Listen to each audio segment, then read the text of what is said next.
pessoas! Você é um vitorioso, você é uma vitoriosa de estar aí nos acompanhando durante esses dias a respeito deste assunto tão essencial para os nossos dias, que é prosperidade ou finanças na vida financeira.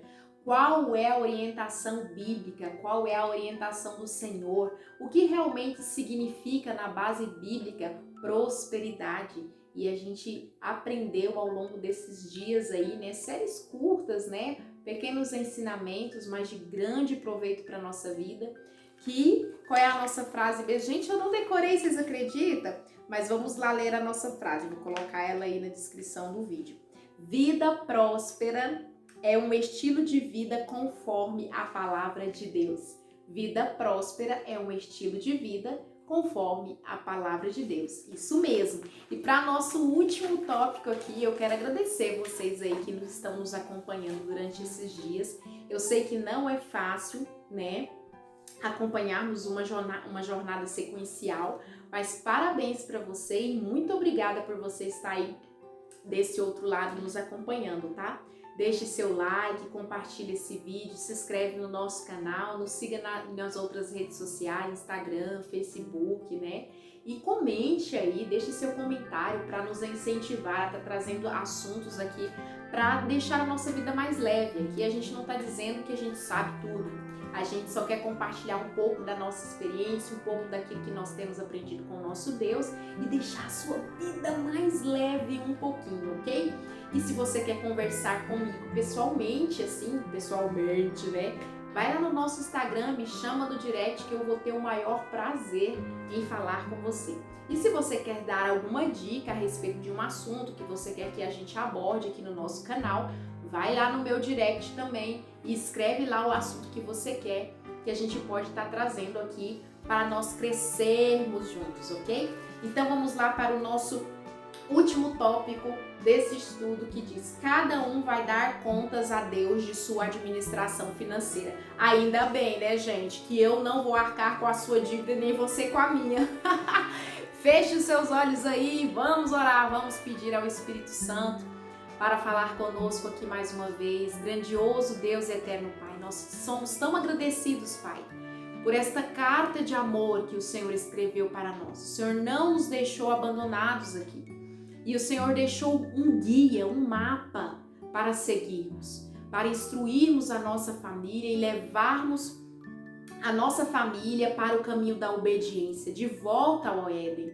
Nós clamamos mais uma vez que o Espírito Santo de Deus venha nos convencer e nos converter do pecado, da justiça e do juízo, para que venhamos crer na Tua palavra e perceber que mesmo neste mundo revirado que estamos, é possível sim viver em obediência à Sua palavra. E o Senhor Jesus veio aqui nessa terra para mostrar que é possível viver agradando à vontade do Pai.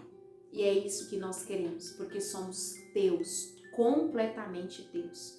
Nós oramos e agradecemos em nome de Jesus. Amém. Amém! Vamos lá então para o texto bíblico. Nós vamos ler 2 versos bíblicos e os outros 2 eu vou deixar aqui na descrição do vídeo e também vou falar ele aqui para vocês, ok? Então vamos lá para Gênesis 14 não, gente, perdão. Mateus 5. Na verdade, eu tinha olhado, gente, o estudo de cima. Então nós temos 3 textos bíblicos e nós vamos ler os 3 textos bíblicos, ok? Fazendo a correção, perdão. Mateus 25, 19. Vai lá, abre a sua Bíblia aí em Mateus 25, 19. Não pode pôr a mão na boca, né? Mateus 25, 19. Diz assim. 19. E muito tempo depois veio o Senhor daqueles servos e fez contas com eles. É a parábola dos talentos. Jesus usa a parábola para exemplificar que quando ele vier na terra, ele voltar para buscar os seus, ele vai fazer contas individualmente com cada um, ok? O outro texto está em 2 Coríntios 5:10. Vamos lá para frente um pouquinho, perto de Romanos. 2 Coríntios, capítulo 5, versículo 10. Porque todos devemos comparecer ante o tribunal de Cristo, para que cada um receba segundo o que tiver feito por meio do corpo, ou bem ou mal. Vamos prestar contas? Sim, gente, vamos prestar contas do que fizermos aqui. E o último texto aqui é Apocalipse 22, verso 12. Está escrito bem assim, abre aí a sua Bíblia, em nome de Jesus. Capítulo 22, verso 12. E eis que cedo venho, e o meu galardão está comigo, para dar a cada um segundo a sua obra. Ai, ai, ai, ui, ui, ui, hein? Nada será mais gratificante do que, estando face a face no tribunal de Deus, podermos ouvir: sobre o pouco foste fiel, sobre o muito te colocarei. Entra no gozo do teu Senhor. Oh, aleluia, gente! Que nós venhamos nos esforçar para permanecer em Jesus, receber o Espírito Santo de Deus e assim conseguir cumprir a palavra de Deus. Essa palavra que Ele tem nos revelado com tanto carinho durante todos esses dias a respeito de como devemos ter uma vida próspera e como devemos administrar melhor as finanças da nossa família, que é o bem que Deus colocou e confiou às nossas mãos para administrar, ok? E olha que interessante, este último estudo ele vai ficar embasado assim, tá bom, Leide, já que nós temos que prestar contas de forma individual a Deus, o que nós vamos discorrer hoje no nosso estudo? Gente, de suma importância. Pensa aí, se já cai a ficha para você. Provérbios 22, 6. Ensina a criança no caminho em que deve andar, e ainda quando for velho, não se desviará dele. Agora doeu não? Doeu aqui até para mim que ainda não tenho filhos, hein? Então, se o acerto é individual, isso mesmo. Quem está ensinando os seus filhos? Como os seus filhos têm sido ensinados no tocante à vida financeira? Eles têm aprendido a administrar o dinheiro, os recursos, essa ferramenta que Deus confia a nós como mordomos dele? Ou o que ele tem visto no lar, né? Pais que reclamam? Porque, gente, até aqui no estudo eu acho muito interessante isso. Você sabia que quando você fica reclamando de tudo na frente dos seus filhos, você está ensinando para eles algo negativo a respeito do dinheiro? Olha o exemplo que está aqui. Como poderia um filho administrar bem suas finanças se os pais só ficam reclamando?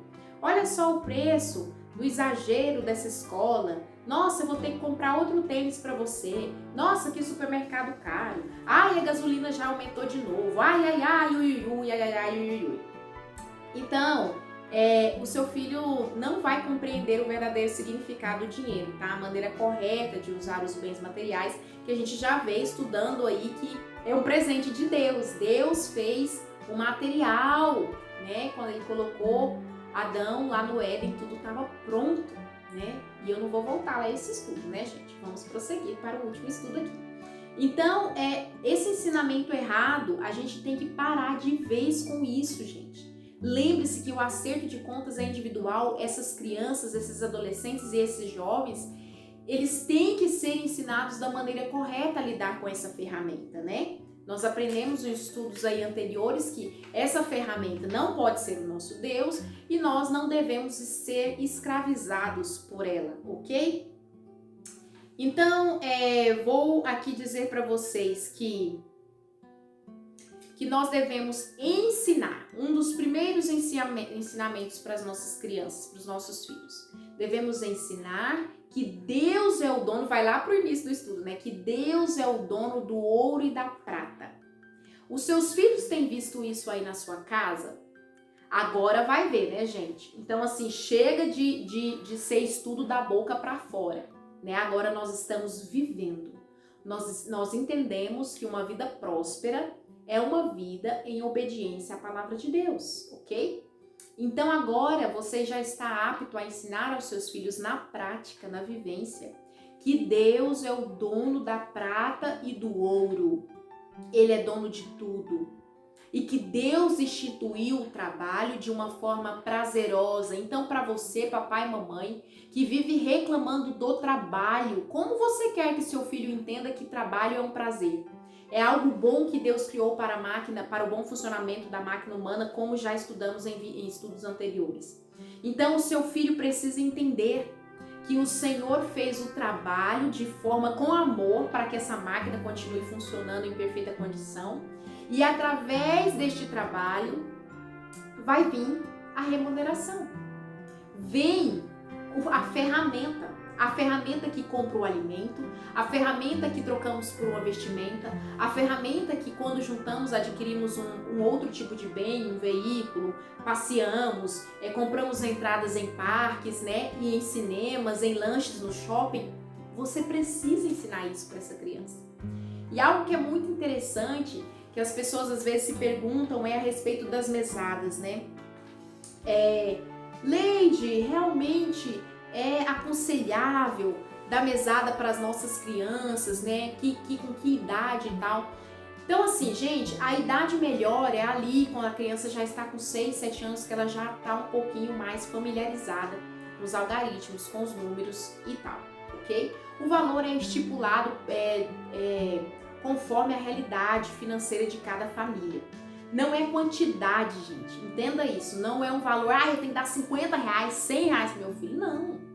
Gente, ele tem que aprender a administrar no pouco, né? Se você der 5 reais pro seu filho, ele vai ter que aprender quanto que é o dízimo de 5 reais.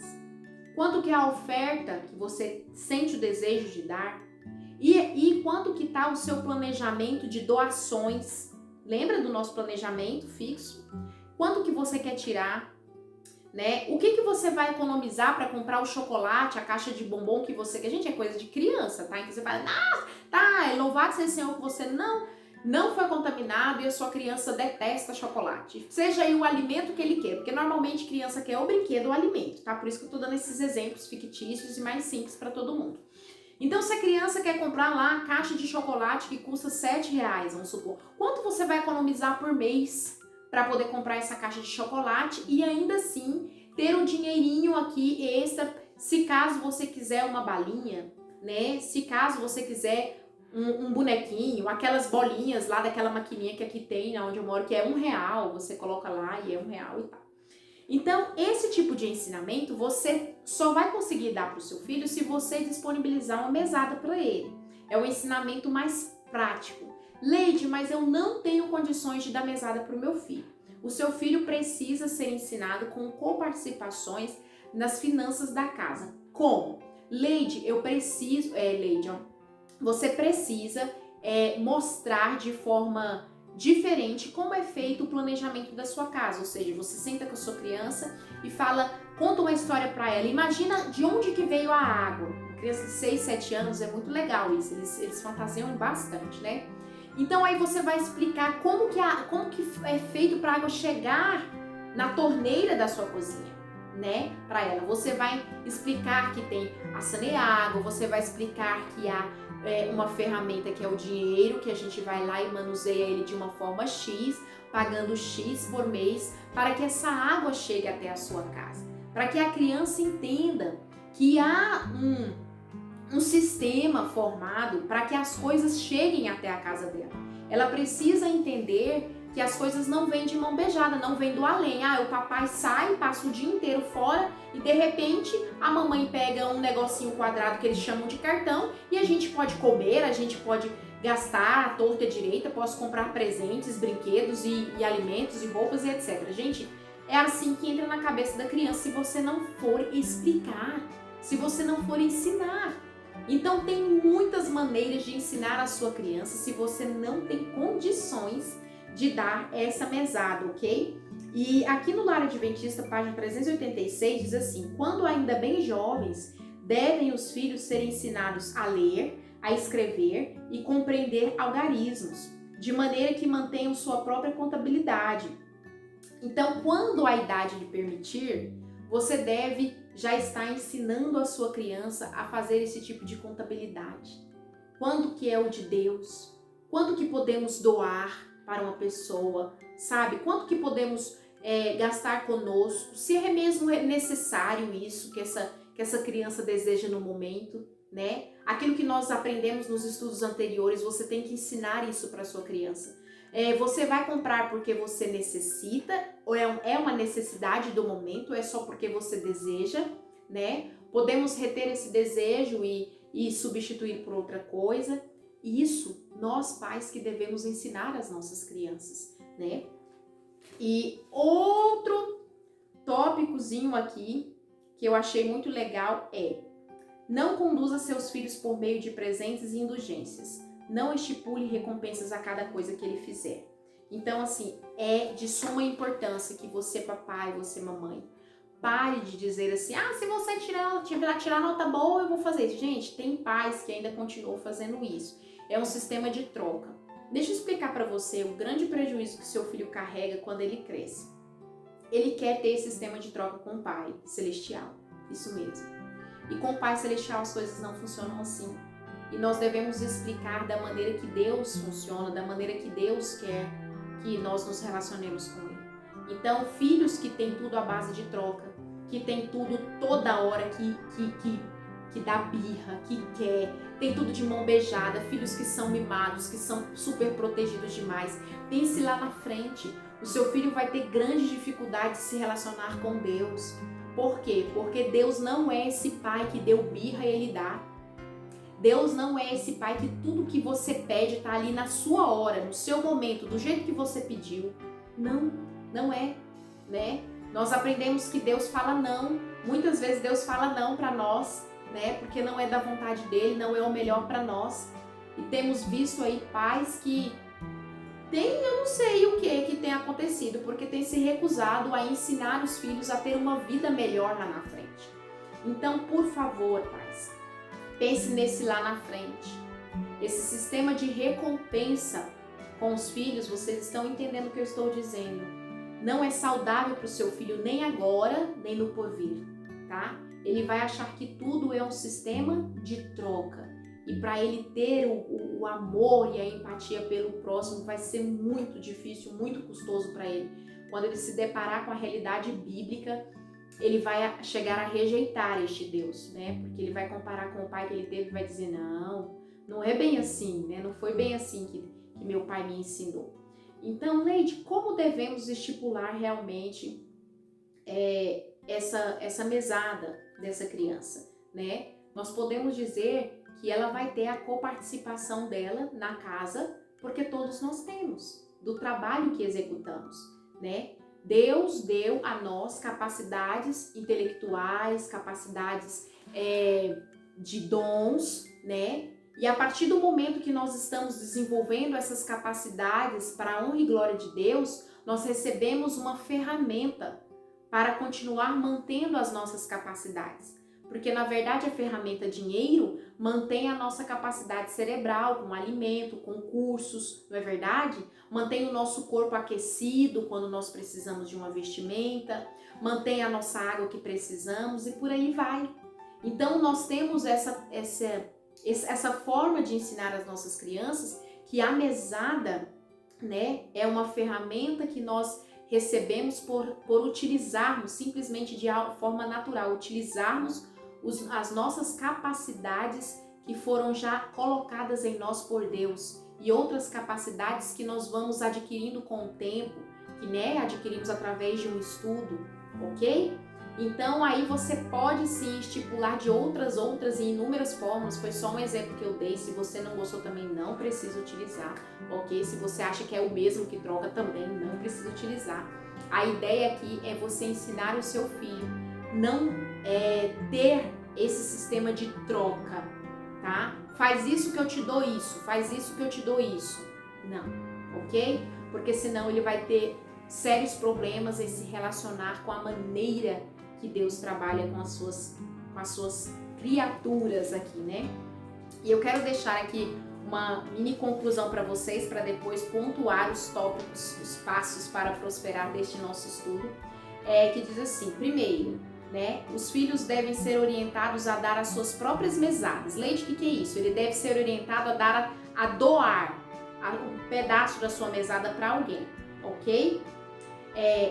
Deus ordenou que o dar deve tornar-se um hábito para que possa contrapor-se ao perigo e ao perigo e enganador pecado da avareza. O dar continuamente, gente, olha essa frase que impressionante. O dar continuamente faz com que a avareza morra de inanição. Glória! Lar Adventista, página 370. Então foi o que eu disse para vocês. Ensine as suas crianças a dizimar, ofertar e doar, tá? Ela tem que aprender a doar. Os filhos devem ser orientados a economizar a partir de suas próprias mesadas, é daquilo que ele recebeu. Ensine-os por meio dos seus hábitos. Eles precisam ter suas próprias contas de poupanças e saber controlá-las. Sabe aquele cofrinho, entendeu? O cofrinho deles. Quando os pais ajudam os filhos a planejar a compra de algo definido e permitem que eles economizem esse fim, estão dando aos filhos não só a teoria, mas um motivo para economizar. Então você deve ensinar o seu filho a planejar. Foi o exemplo da caixa de bombom aqui que eu dei para vocês, ok? E terceiro, os filhos devem ser orientados a gastar de suas próprias mesadas, orientadas como gastar. O Lar Adventista, página 387, diz: o dinheiro que vem terá as mãos dos jovens com apenas pouco esforço de sua parte não será devidamente avaliado. Mas quão mais seguro estes jovens, que sabem justamente de onde lhes vem o dinheiro, que sabem quanto lhes custam a roupa e a comida e o que significa conquistar um lar. Ou seja, é isso que eu disse, você deve introduzir a sua criança no sistema financeiro da família de uma forma que cada idade compreenda como acontece, como essa ferramenta vem parar aqui dentro de casa, né? Como é que com essa ferramenta nós conseguimos comprar os brinquedos, né? Entrar em lugares para nos divertir? Como? Você deve ensinar a criança, né? Como isso acontece, de onde que vem e dentro da esfera das suas idades. Quando a sua criança, se sua criança já está maior e você ainda não teve a oportunidade de ensiná-la, já é um adolescente, Leide, olha, ele já compreende bastante, então ele pode se sentar à mesa e ver como é feito o planejamento financeiro da família, ok? Aí ainda fica mais fácil, né? Mais fácil. Então aqui, queridos, os passos desse estudo aqui, desse último estudo para prosperar. Primeiro, ensine a criança. Segundo, dê a ela liberdade para agir com a sua ferramenta, com o seu valor, ok? Terceiro, permita saber sobre o planejamento da casa, de acordo com a idade, tá? Como o exemplo que eu dei aqui. Você vai contar uma história quando forem as crianças pequenas e quando forem maiores, eles já podem olhar, visualizar esse planejamento da casa. Quarto, não reclame, tá? Para sua criança não ter uma ideia diferente daquilo que Deus quer. Quinto, oriente sempre no que precisar. Gente, eu amei fazer esse estudo aqui com vocês. Eu espero que vocês tenham crescido, nem que seja um pouquinho, porque eu cresci bastante. Deus abriu a minha mente para ver o quão longe eu ainda estou do ideal de Deus no tocante a este assunto, como a minha mente está deturpada com tantas informações que a mídia coloca dentro do nosso cérebro. Eu quero deixar aí para você a nossa frase maravilhosa que Deus nos inspirou a escrever, porque eu falo que nos inspirou, né? Preste atenção, a vida próspera é um estilo de vida conforme a palavra de Deus. Vida próspera é um estilo de vida conforme a palavra de Deus. Eu espero que você continue conosco aqui no nosso canal. Sempre temos dicas aqui semanais. O nosso Instagram é dicas diárias para você ter uma vida mais leve, uma vida baseada na palavra de Deus, uma vida conjugal, de acordo com aquilo que Deus tem nesse tempo tão difícil, né? Um tempo de caos que estamos vivendo. Mas persevere até o fim, tenha constância na palavra de Deus e creia que Ele é um Deus que tudo pode. Ele pode mudar tudo aí na sua casa. Nós só precisamos começar, né? E por isso que o nosso canal aqui chama Apenas Comece. Então, um grande beijo para vocês. E agora não é até amanhã não, é até semana que vem. Tchau!